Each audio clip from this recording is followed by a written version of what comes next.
నిర్మల్ జిల్లా పెంబి మండలంలో అటవీశాఖ విధిస్తున్న ఆంక్షలు ఎత్తివేయాలని ఆదివాసీలు డిమాండ్ చేస్తున్నారు. ఇదే విషయమై ఆదివాసీ గిరిజనులు గత 12 రోజులుగా అటవీశాఖ కార్యాలయం ముందు నిరవధిక దీక్ష చేపట్టారు.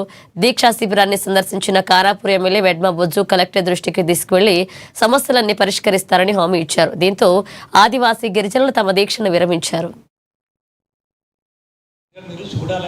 మా సార్కి ఇంకా నేను నచ్చిన ఎమ్మెల్యే ఫస్ట్ చెప్పినాం, మొత్తం చూపించినాం, మీరు ఉండాలా మేము ఉంటామని చెప్తే ఈ మంది అంతా వచ్చినాం సార్. అది కొద్దిగా చూడాలా, మా సార్కి మొత్తం తెలుసు.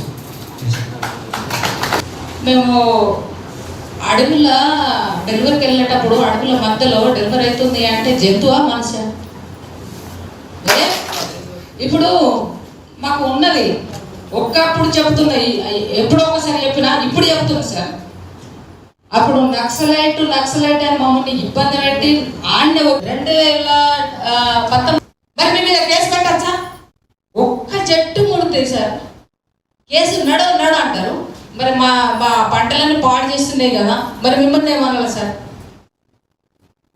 మేము ఉన్నాం కదా, ఇగో కాగితం రాసిస్తున్నామని కలెక్టర్ చెప్తారు. మీరు వీళ్ళ కాసేపడు మాక ప్రజల కోసం ఉన్నారా లేకపోతే ఫారెస్ట్ కోసం ఉన్నారా సార్? మీరు నిజంగా చెప్పండి సార్.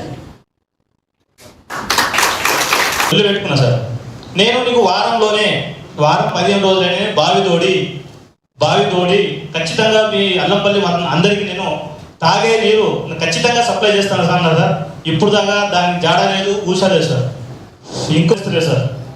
ప్రధానంగా అక్కడ కరెంట్ సమస్య, అక్కడ మనం గేట్లు కట్టుకున్న తర్వాత మేము పోలేస్తే ఇది మా భూమి వేసుకోరాదు సాగు చేసుకుంటూ ఉన్నారు. ప్రతి సంవత్సరం ఖరీఫ్ సీజన్ స్టార్ట్ కాగానే ఫారెస్ట్లో వచ్చి అడ్డు అదే రోజు తిరిగి వచ్చేసి ఆ ధర్నా కార్యక్రమాన్ని విరమింపజేసే కార్యక్రమం నేనైతే అప్పుడు కూడా చెప్పినా, ఇప్పుడు కూడా చెప్తున్నా. నిర్మల్ ఏదో ఆదిలాబాద్ మన నిర్మల్లో తీసుకెళ్ళి కలెక్టర్ గారు పోయిన తర్వాత క్లోజ్ చేయండి అనో ఇంకేదో కాదు.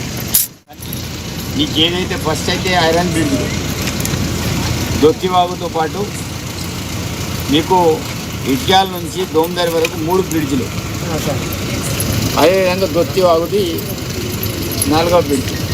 మొత్తం ఈ 4 ఐరన్ బ్రిడ్జ్లకి డిఎఫ్ఓ గారు ఈరోజు మీ అందరి ముగట్ట ఐరన్ బ్రిడ్జ్లను ఏర్పాటు చేద్దామని మాట ఇవ్వడం అనేది జరిగింది.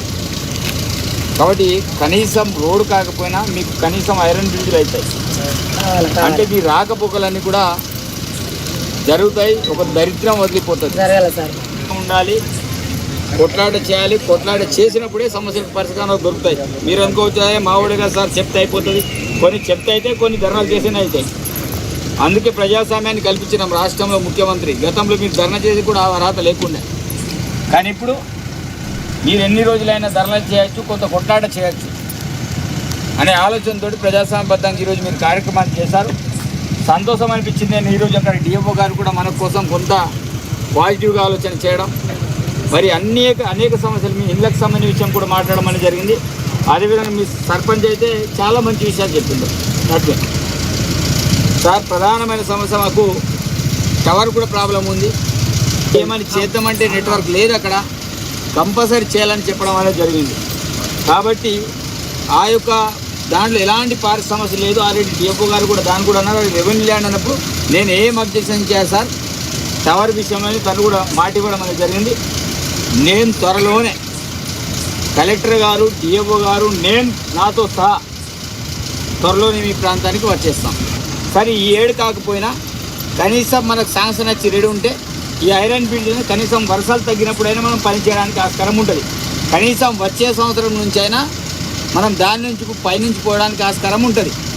కాబట్టి ప్రధానంగా ఐరన్ బిల్డింగ్ విషయంలో క్లారిటీతో ఉన్న త్వరలోనే కలెక్టర్ గారు, మేము కూడా ప్రత్యక్షంగా మీ అన్ని గ్రామాలు కూడా చాగిరి